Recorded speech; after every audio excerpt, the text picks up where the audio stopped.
नमस्कार दोस्तों, आज मैं रिव्यू लेकर आया हूं मोतीलाल ओसवाल के Nifty 250 micro cap mutual fund के बारे में। जी हाँ दोस्तों, ये वो म्यूचुअल फंड है जो लास्ट ईयर लॉन्च हुआ था और इसने एक साल में बहुत ही अच्छे रिटर्न्स अपने जो निवेशक है उन्हें बना करके दिए हैं। और जो लोग अभी इसमें इन्वेस्ट करने की सोच रहे हैं, ये वीडियो उनके लिए बहुत ज्यादा जरूरी होने वाली है, तो प्लीज वीडियो को एंड तक जरूर देखना। तो अगर आप पहली बार मेरे चैनल पर तो प्लीज चैनल को सब्सक्राइब करना, वीडियो पसंद आए तो लाइक जरूर करना। दोस्तों देखिए, अगर हमें म्यूचुअल फंड समझना है तो इससे पहले हमें यह समझना पड़ेगा कि आखिरकार ये माइक्रो कैप होता क्या है। देखिए दोस्तों, 1 से लेके 100 तक की जो कंपनीज लिस्टेड है शेयर मार्केट में वो लार्ज कैप में आती है। 101 से लेके 250 तक की जो कंपनीज होती हैं वो मिड कैप में आती है। और 251 से लेके 500 तक की जो कंपनीज होती हैं वो आती है स्मॉल कैप में। यहां तक सबको पता है। बट जो कंपनीज 501वें नंबर से लेके 750वें नंबर तक आती हैं उन्हें कहते हैं माइक्रो कैप। तो ये जो इंडेक्स है 250, 501 से कंपनी से लेके 750 की जो कंपनीज है उनको ये मिलाकर के बना है। और उसी चीज को लेकर ये म्यूचुअल फंड है मोतीलाल ओसवाल का Nifty 250 micro cap mutual fund. अब दोस्तों, हमें इस म्यूचुअल फंड में बात करने से पहले सबसे पहले ये समझना पड़ेगा आखिरकार ये इंडेक्स काम कैसे करता है। देखिए दोस्तों, ये स्मॉल कैप से भी नीचे की कंपनीज है तो इनका एयूएम साइज बहुत ही ज्यादा कम होता है।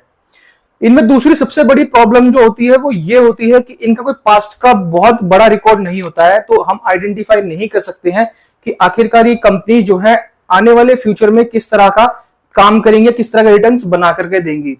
हालांकि इनमें पोटेंशियल होता है क्योंकि अभी नई नई लॉन्च हुई होती है, इनका मार्केट कैप छोटा होता है, तो इनके प्रोग्रेस के चांसेस तो बहुत ज्यादा होते हैं। बट यहां पर जो हमें देखने वाली बात होती है वो ये होती है कि स्मॉल कंपनीज होने के कारण इनमें रिस्क भी उतना ही ज्यादा बड़ा होता है। अब हम ये जानते हैं कि आखिरकार इस इंडेक्स में जो कंपनीज आती है माइक्रो कैप में वो इंक्लूड कैसे की जाती हैं। देखिए दोस्तों, मार्च का जो लास्ट का ट्रेडिंग सेशन होता है और सितंबर का जो ट्रेडिंग सेशन होता है, मतलब साल में 2 बार इसमें जो है रिव्यू किया जाता है और रीबैलेंसिंग होती है अपनी मार्केट कैप के अकॉर्डिंग। इन 2 महीने के लास्ट के जो डे होते हैं, ट्रेडिंग डे होते हैं, जिनका भी मार्केट कैप ऊपर होता है उनको 250 कंपनीज में शामिल कर लिया जाता है और बाकियों को फास्ट आउट कर दिया जाता है। बेसिकली फास्ट इन और फास्ट आउट का प्रोसीजर फॉलो किया जाता है इसके अंदर। अब हम बात करते हैं मोतीलाल ओसवाल के Nifty 250 micro cap mutual fund के बारे में। बेसिक डिटेल्स सब हम जानते हैं। इसके बाद हम लोग जानेंगे कि आखिर किस तरह के इन्वेस्टर्स को इसके अंदर पैसा लगाना चाहिए, क्या रिटर्न्स हो सकते हैं और क्या जोखिम हो सकता है, और कितने साल के लिए आपको पैसा लगाना चाहिए। तो चलिए दोस्तों शुरू करते हैं। देखिए, ये जो म्यूचुअल फंड है इसका जो फंड साइज है, अभी पिछले साल ये लॉन्च हुआ, इसका फंड साइज है 1345 करोड़ का, 1345 करोड़। इसकी जो एनएवी है वो है 18.52 रुपए आज की डेट में, मतलब 9 सितंबर 2024 को 18.52 है। मिनिमम जो आप एसआईपी करेंगे इसमें 500 रुपए की कर सकते हैं और एक्सपेंस रेशियो जो होगी वो है इसकी 0.44%। होल्डिंग्स की अगर हम बात करें तो ये बेसिकली निफ्टी 250 स्टॉक्स के जो भी होते हैं इसमें माइक्रो कैप में इंडेक्स में, वो सारे इसमें शामिल हैं। ध्यान देने वाली बात यह है कि इस इंडेक्स ने, इस जो म्यूचुअल फंड है, इसने 63% के रिटर्न अपने इन्वेस्टर्स को बना के दिए हैं लास्ट के 1 साल में। तो दोस्तों, यहां पर जो मुझे चीजें नेगेटिव लगती हैं इस फंड की, या फिर मैं कहूं कि इस निफ्टी 250 माइक्रो कैप इंडेक्स की, वो ये है कि एक तो देखिए इसमें जो फंड साइज है वो बहुत ही ज्यादा कम है। ये 2000 करोड़ का भी नहीं है अभी, बहुत ज्यादा कम है। दूसरी चीज ये है, ये केवल निफ्टी 250 माइक्रो कैप इंडेक्स को फॉलो कर रहा है, फिर भी इसका जो एक्सपेंस रेशियो है वो 0.44 का है। ये भी इसके अकॉर्डिंग बहुत ही ज्यादा है।